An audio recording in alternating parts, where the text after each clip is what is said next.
Mob TV. I want to amplify that we believe that there's a possibility that the international community can be brought to bear, the UN, from the Declaration of Human Rights all the way through. This is a very, very serious matter. There's something that I didn't mention, and I hesitate to mention because I am not Nigerian, although I think Dr. Lloyd has bestowed upon me the honorary title of Nigeria Man.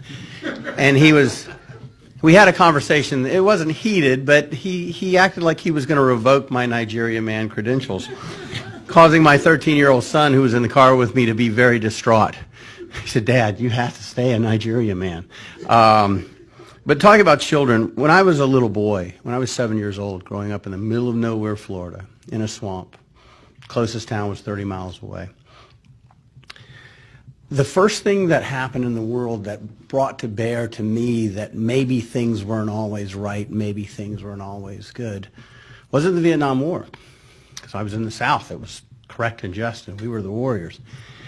It was the Biafra War. And I remember very distinctly thinking, this just isn't right. This isn't right. This is a great people. It is a great nation. There was a country. And then later when I learned, something most people don't know, that there is a plausible argument that democracy began in Igbo land. The very first written constitution on this planet was written by the Igbo people. The very first democracy that involved self-governance, that worked for everybody, not just the Greek wealthy, but everybody, was in Igbo land. And the very first democracy that permitted women leaders was in Igbo land. The West, Europe, we were still in the Dark Ages. And yet the Igbo had figured out a way to have a just and meaningful government and a just and meaningful society and due process and fairness. And to this day, you see a great many Igbo leaders that are women. So it is my honor to have been able to work with the Igbo community. We are contemplating preparing an appeal to the United States Supreme Court related to the senseless slaughter and what we believe to be the genocide of the Igbo people. To bring this full circle, that has been going on since 2016, overseen by the APC. It's not ironic, it's not a coincidence, that the only APC governor in Igbo land is the one the Supreme Court just forced upon them. Not ironic, not a coincidence. Nigeria has just been placed with a visa ban, as everyone knows. That's not the United States picking on Nigeria. That is the United States seeing Nigeria, the Nigeria that exists now. Not the historic Nigeria, not the hopes of 1960, not the hopes of Iransi, not the hopes of the three founders, not the hopes back to the 900s. That's what Nigeria has become. And unless it gets better, it of course is going to get worse.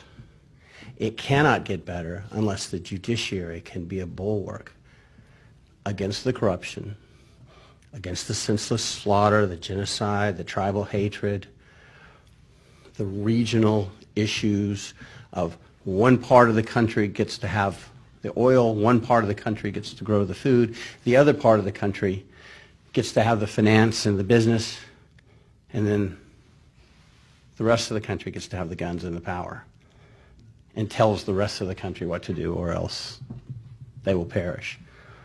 That's just the start. And the visa ban is just a start. If you read President Trump's words, compared to them what he said about the other nations, it was as harsh or harsher than any other nation. He did not write this, or this wasn't written as though it were addressed to a strategic and historic ally. He was tougher on Nigeria in some regards than he was on the Sudan. And Sudan, who has been on the terrorist list for a long time, rightly or wrongly, that's where Osama bin Laden lived. That's where Al-Qaeda was born and nourished and nurtured. And yet if you look at the visa ban for people from the Sudan, it is hopeful. You can get off of this. In Nigeria, it is far more stern. So the people of Nigeria need to understand this. And the Supreme Court needs to understand. They have an opportunity to correct a wrong. And it is a wrong that is so blatant and so apparent that it is almost the stuff of comedy. but it's gravely serious. It is very, very serious. That's really all that I think we have. We would probably like to open the floor to some questions. We have a handheld microphone if anyone would like to ask any questions. Do you have any questions? Yes. Here. Mob TV.